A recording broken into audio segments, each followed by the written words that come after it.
Assalamualaikum warahmatullahi wabarakatuh. Perkenalkan, nama saya Sultan Adifa dengan NIM belakang 076.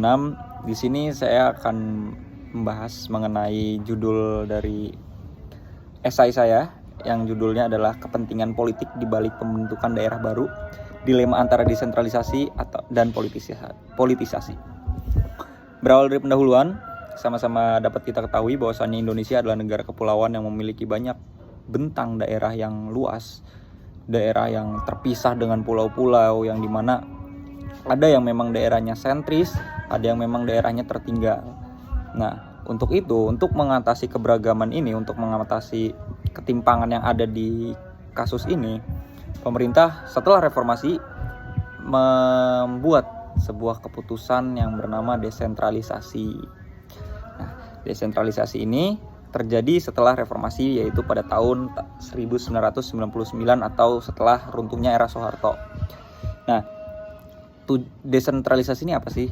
Desentralisasi adalah pelimpahan kekuasaan dari pemerintah pusat kepada pemerintah daerah. Tujuan utamanya adalah agar pemerintah daerah bisa mengelola, memanfaatkan sumber daya dan sumber daya masyarakatnya di wilayah mereka tuh dengan efisien, lebih responsif terhadap kebutuhan masyarakat lokalnya. Jadi diberi kemandirian oleh pemerintah pusat.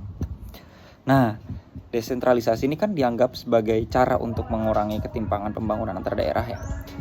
Tapi semenjak berlakunya otonomi daerah, banyak juga daerah yang setelah diberi kewenangan besar ini menghadapi tantangan yang besar juga, yaitu daerah-daerah seperti Papua dan juga daerah-daerah yang potensi konflik dan potensi politiknya sangat besar di Papua. Nah, di bawah pembentukan daerah otonomi baru, diharapkan ini bisa menjadi dorongan untuk pemerataan pembangunan di berbagai wilayah yang ada di Indonesia, untuk mengurangi kesenjangan dan juga untuk memenuhi kebutuhan masyarakat lokal.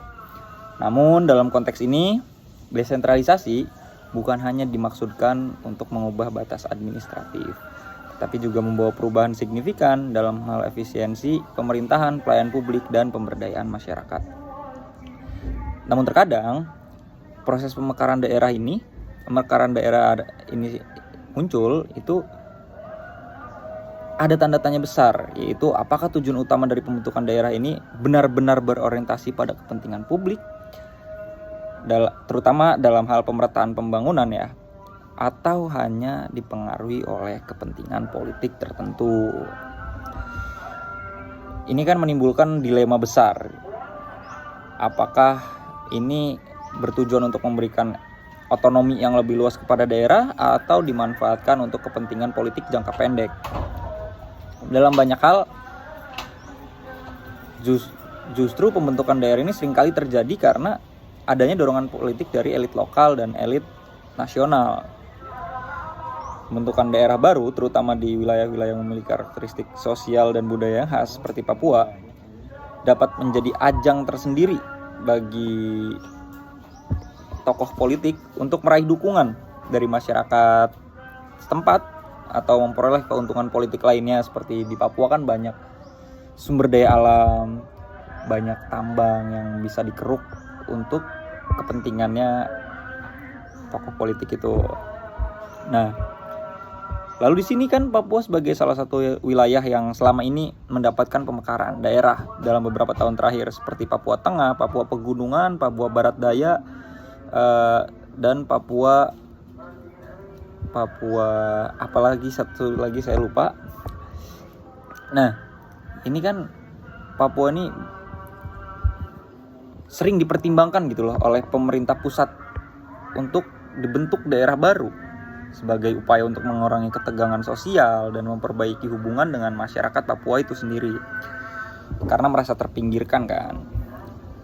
Namun pembentukan daerah baru di Papua memiliki potensi untuk meningkatkan pemerataan pembangunan, namun di balik prosesnya masih banyak sekali tidak lepas dari kritik-kritik yang ada. Banyak yang berpendapat bahwa pemekaran daerah di Papua ini dipertimbangkan oleh kepentingan politik untuk pembangunan jangka pendek. Lalu dalam beberapa kasus juga pemekaran Papua bertujuan untuk memperkuat pengaruh politik oleh pemerintah pusat atau atau tokoh politik tertentu. Nah, ketidakpastian mengenai kesiapan daerah pemekaran dalam mengelola pemerintahan, sumber daya alam, dan pelayanan publik seringkali mengarah pada situasi yang jauh dari harapan. Makanya di sini dipertanyakan, pemerintah pusat memekarkan daerah baru, apakah tidak mempertimbangkan kesiapan sumber daya manusia yang ada di Papua? Apakah tidak mempertimbangkan sarana dan prasarana yang ada di Papua? Apakah tidak mempertimbangkan infrastruktur yang ada di Papua? Atau hanya memang kepentingan pemerintah pusat saja untuk memekarkan daerah baru? Nah, dilema ini muncul antara desentralisasi dan politisasi menjadi sangat relevan ketika berbicara mengenai pembentukan daerah baru di Papua. Meskipun ya banyak manfaatnya, banyak banget, namun juga berpotensi memperburuk ketegangan sosial atau politik di wilayah tersebut. Sebagai wilayah yang kaya akan sumber daya alam, namun sangat terbelakang dalam hal infrastruktur dan pelayanan publik, Papua ini sebagai sasaran utama bagi politisasi dalam pembentukan daerah baru. Pemerintah pusat dapat menggunakan pemekaran daerah sebagai instrumen untuk memperkuat kontrol politik dari daerah tersebut. Sementara elit lokalnya melihatnya itu sebagai peluang untuk meraih kekuasaan dan sumber daya yang lebih besar. Nah, setelah membahas mengenai desentralisasi Papua dan juga pemberian otonomi khususnya, lalu kemandirian Papua akan seperti apa langkah-langkahnya, kita akan membahas dari perspektif politisnya. Pembentukan daerah baru di Papua itu seringkali dilihat sebagai langkah strategis untuk meraih dukungan politik dari kelompok-kelompok etnis dan suku tertentu. Terkadang pemerintah ini sangat bisa menggunakan pemekaran daerah ini untuk mendapatkan dukungan dari kelompok-kelompok lokal yang merasa terpinggirkan atau kurang terwakili dalam struktur pemerintahan sebelumnya. Seperti pada era Joko Widodo, masyarakat Papua merasa direpresentasikan oleh Jokowi karena hanya Jokowi yang berani ke Papua dan hanya Jokowi yang presiden yang menginjakkan kakinya di tanah Papua. Di situ masyarakat Papua merasa ada kedekatan emosional dengan Presiden Jokowi. Oleh karena itu suara Pak Jokowi itu selalu menang di Papua karena orang Papua merasa terwakili dalam struktur pemerintahannya Pak Jokowi dan tidak terwakili dalam struktur pemerintahannya presiden-presiden sebelumnya. Nah, dalam penelitian ini, dalam esai saya ini akan membahas atau menganalisis lebih dalam mengenai bagaimana kepentingan politik ini mempengaruhi pembentukan daerah baru dengan fokus khusus pada kasus Papua. Lalu kita masuk ke dalam pembahasan yang dimana sama-sama kita tahu pembentukan daerah baru itu sangat kompleks, sangat rumit prosesnya karena melibatkan berbagai banyak kepentingan politik yang mendalam. Kalau kita lihatnya secara komprehensif, kita akan melihat fokus partai politik, elit lokal, politisi-politisi besar di tingkat nasional itu sama-sama ingin memperkuat pengaruh mereka di wilayah-wilayah yang akan dimekarkan. Seperti kita ambil case-nya Papua, karena hanya Papua yang provinsi yang dimekarkan di era Pak Jokowi selama 2 periode ini. Nah, kepentingan politis ini sangat terasa dalam konteks pembentukan daerah otonomi baru karena seringkali berakar dari ambisi politik, lumbung suara, di mana pertimbangan politis mengalahkan pertimbangan teknis atau objektif mengenai potensi dan kesiapan daerah tersebut untuk dikelola secara efektif. Nah, yang tadi saya bilang, pemerintah pusat hanya mementingkan kepentingan politisnya, yaitu mementingkan suara atau pengaruh dan dukungan masyarakat adat di Papua. Mereka hanya mementingkan itu, namun tidak mementingkan kesiapan SDM Papua untuk mengelola daerahnya sendiri. Karena jika hal ini terus dibiarkan, ini hanya akan menjadi beban untuk APBN. Karena jika SDM-nya belum ada yang siap untuk mengelola daerahnya sendiri, otomatis orang-orang pusat harus turun ke daerah-daerah yang baru dimekarkan itu dan melakukan banyak sekali renovasi yang kedepannya adalah untuk birokrasi pemerintahannya itu sendiri. Jadi menurut saya pemerintah sudah seharusnya melihat secara objektif, jangan hanya melihat kepentingan politisnya saja.